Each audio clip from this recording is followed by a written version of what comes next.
பல ஆண்டுகளாக அந்த ஊரில் மழை பெய்யாததால் ஒரு குறிப்பிட்ட நாளில் ஊர் தலைவர் மக்களோடு சேர்ந்து மழைக்காக நோன்பிருந்தார். அப்படி இருந்தும் மழை பெய்யவில்லை.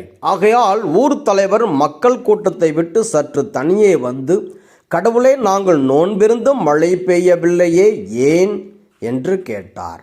உங்களுள் பெரிய பாவி ஒருவன் இருக்கின்றான், அதனால்தான் மழை பெய்யவில்லை.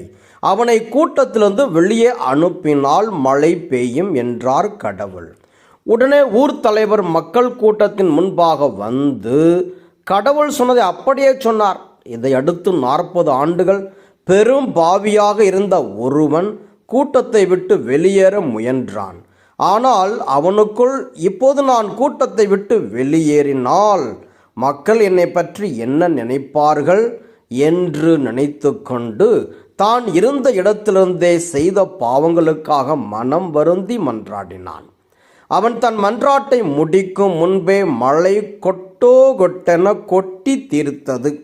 இதை கண்டு மலைத்து போன ஊர் தலைவர் கடவுளிடம், பாவி என்று யாரும் வெளியே வராத போதும் மழை பெய்கிறது, அது எப்படி என்று கேட்டதற்கு கடவுள், நான் சொன்ன அந்த பாவி தான் இருந்த இடத்தில் இருந்து கொண்டே செய்த பாவத்திற்காக மனம் வருந்தினான், அதனால்தான் மழை பெய்யச் செய்தேன் என்றார்.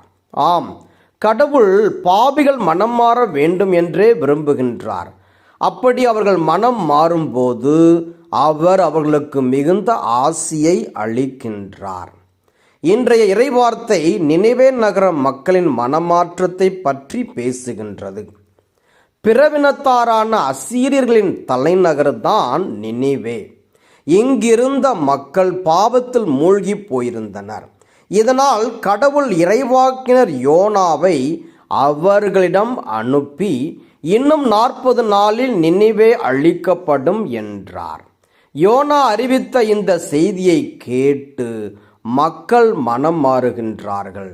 இதனால் கடவுள் தம் எண்ணத்தை மாற்றிக்கொண்டு அவர்களை அழிக்காமல் விடுகின்றார்.